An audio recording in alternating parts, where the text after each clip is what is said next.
are dangerous, especially when certain public officials are chest thumping that they have the so-called system and the deep state to manipulate the election. We are ready to work with the IEBC and friends to make sure that we deliver on a credible election.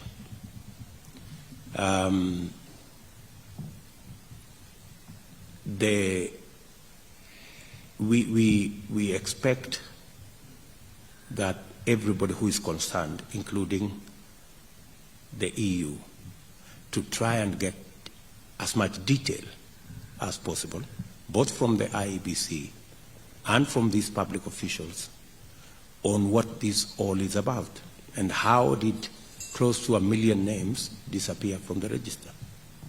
And many of those names are people from what we consider our stronghold. So there is a clear attempt to try some monkey games. We don't believe they will succeed, but these attempts are a source of concern to Kenyans. So I think that's one issue I didn't raise. Let me allow the rest of my team to speak to. Let's start with Moses. Do you want to start? Thank you, Your Excellency. Excellencies, good morning again. I start by just buttressing what our leader has said, that elections are not judged free and fair on the basis of the conduct on the day of voting. It's the entire process, the integrity of the voters' roll, the conduct of the electoral officials, the conduct of the state machinery responsible for security, and so on and so forth. I'm sure the EU has always been a close observer of our electoral process, and you can see and feel where things are not going right, and we expect to hear your voice. On the issue of refugees from Her Excellency, the Slovak ambassador, every country, in fact, indeed, humanity expects that we should not have refugees. That's the ideal situation. But Kenya has been a host to refugees from almost all our neighbors, except Tanzania, that has not given us any significant flow of refugees in our history. As it is today, conflicts in the region have been subsiding, and we have been encouraging refugees where they can find it possible to go back to their countries. Of course, under the UN and other international protocols, you can't force refugees to go back to where they ran away from. So we continue partnering with yourselves and others, and I want to appreciate, having been in foreign affairs for 10 years, the role your delegation and individual countries have contributed towards the management of the refugee situation in Kenya. And as a country, we have also passed a law that encourages some of the refugees to get integrated within our country and within neighboring countries where they would wish to go. So we'll continue doing that to see that we get to an ideal situation where no human being should be a refugee anywhere. If your question was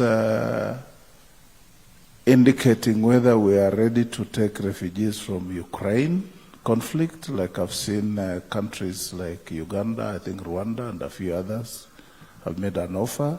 If it wasn't, then I don't need to go that way.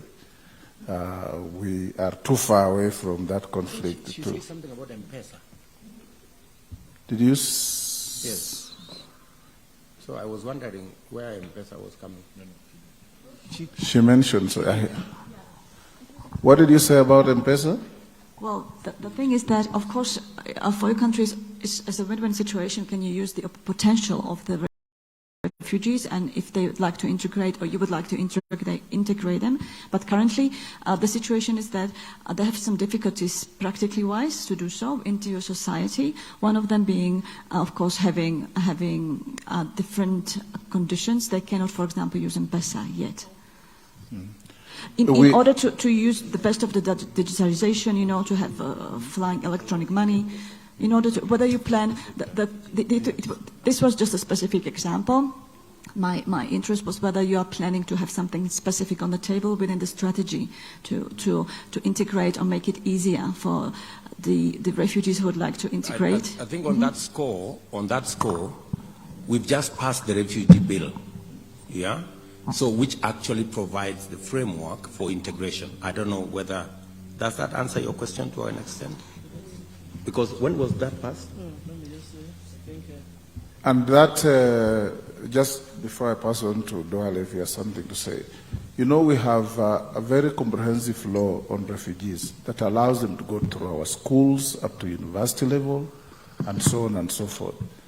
But on the issue of M-Pesa, for example, even people at our level, if you don't have an identity, you cannot access the M-Pesa process. So it's something that we can engage in a conversation for you who help in financing refugee activities.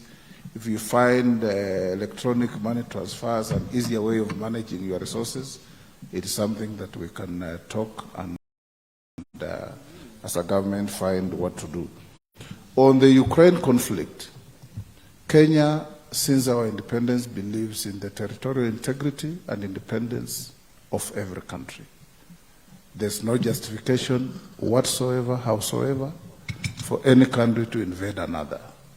And when such a situation occurs, again, we believe in the multilateralism of solving conflicts through, if it's in Africa, we have our AU Peace and Security Council. If it is outside Africa, we have the UN Security Council that needs to engage. But we also know that the Ukraine-Russia conflict is very complex. It has taken a lot of dimensions with almost throwing us back to the Cold War situation where you are either a friend of Russia and therefore supporting them regardless of what they are doing, or you are a friend of the Europeans and you support Ukraine regardless of what you feel. We as Kenya have always stood for territorial integrity, respect for every country and its independence. And that position has not changed, may not change, I believe. And we shall stand as Kenya Kwanza government, when we form government, for that respect of each country. Thank you. I think that's done. Anne, can you speak to something about devolution? And, yes, before devolution, I wanted to just add the question of the IEBC and the integrity of... why don't we allow what? Sorry, the integrity of elections and the management. I was one of the people who presented my documents. I have already presented my nomination certificate, and I have been cleared.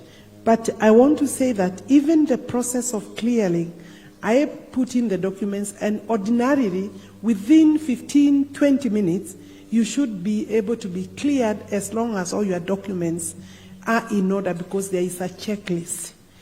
But they took 3 hours to clear me. The people who had presented the day before, Your Excellency, and our good friends, took more than 10 hours. Those who had presented the day before were cleared the following day because there was system collapse or failure. And that is likely to be perpetuated for whatever reason. By now, we shouldn't be having such hitches, considering that transmission of the vote from the polling station is one of the critical aspects of a free and fair election. So I think these are the questions that we should be asking and following before we can put the question to us whether we shall accept the results of elections. Thank you. Thank you very much. Proceed, Anne. Thank you, Excellency, and good morning, Excellencies. I think I'll start by first, one of the things that maybe we didn't do when we were doing our introductory remarks is to appreciate the role the European Union has played, especially in the issue, helping this country deal with the issue of COVID, their contribution through COVAX. You're right. To providing vaccines to this country. I think outside of this government appreciates very much the role